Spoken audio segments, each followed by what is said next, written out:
കേരളത്തിലെ ഏറ്റവും തെക്കേ അറ്റത്തുള്ള മണ്ഡലമാണ് കോവളം. കോവളത്ത് സ്ഥാനാർത്ഥി നിർണയത്തെപ്പറ്റി വളരെ തിരഞ്ഞെടുപ്പിനെ പറ്റിയിട്ടുള്ള ചർച്ച തുടങ്ങുമ്പോഴത്തേക്ക് തന്നെ വിവാദമായ ഒരു സീറ്റാണ് കോവളം. വർഷങ്ങളായിട്ട് Shri doctor A Neelalohithadas Nadar represent ചെയ്തിരുന്ന ഒരു മണ്ഡലവും വ്യക്തിപരമായിട്ട് അദ്ദേഹത്തിന് വളരെ സ്വാധീനമുള്ള ഒരു മണ്ഡലം എന്നുള്ള രീതിക്കും നാടാർ കമ്മ്യൂണിറ്റിയുടെ ഒരു പ്രധാനപ്പെട്ട മണ്ഡലം എന്നുള്ള രീതിക്കും കോവളം എന്നും ശ്രദ്ധേയമായിരുന്നു. കഴിഞ്ഞ കുറേ വർഷങ്ങളായി LDFൻ്റെ കയ്യിലുണ്ടായിരുന്ന സീറ്റ് തിരിച്ചു പിടിച്ചത് ഇപ്പോഴത്തെ കോൺഗ്രസ് MLA എ വിൻസെൻ്റാണ്.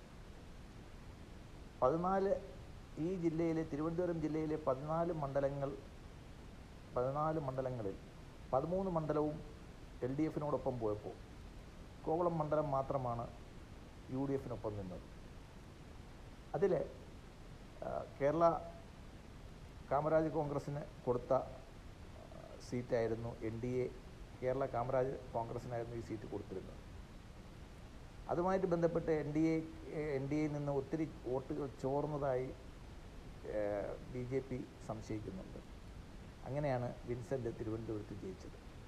വീണ്ടും കോവളത്ത് സ്ഥാനാർത്ഥി നിർണയം വരുമ്പോഴത്തേക്ക് വിൻസെൻറ്റിൻ്റെ പേരില്ലാതെ മറ്റൊരു പേര് എന്തായാലും കോൺഗ്രസ്സിൽ ഉയർന്നു കേൾക്കുന്നില്ല.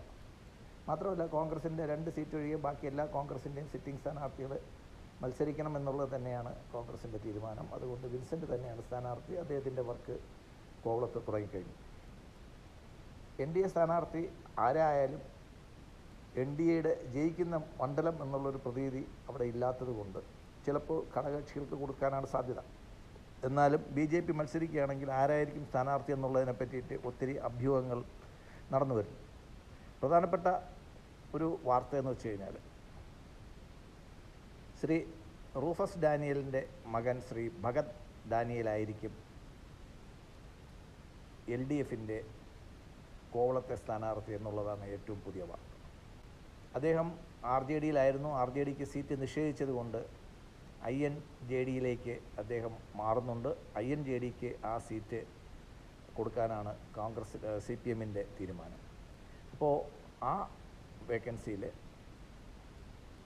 ഇന്ത്യൻ നാഷണൽ ജനതാദളിൻ്റെ INJDയുടെ സ്ഥാനാർത്ഥിയായിട്ട് ശ്രീ ഭഗത് റൂഫസ് കോവളത്ത് ഇടതുപക്ഷത്തിൻ്റെ സ്ഥാനാർത്ഥിയാവുമ്പോൾ പോരാട്ടം കടുക്കുകയാണ്.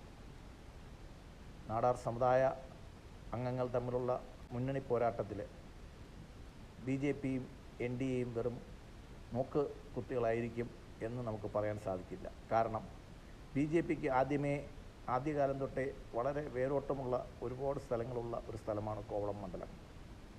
അവിടെ BJP പിടിക്കാൻ പോകുന്ന വോട്ടുകൾ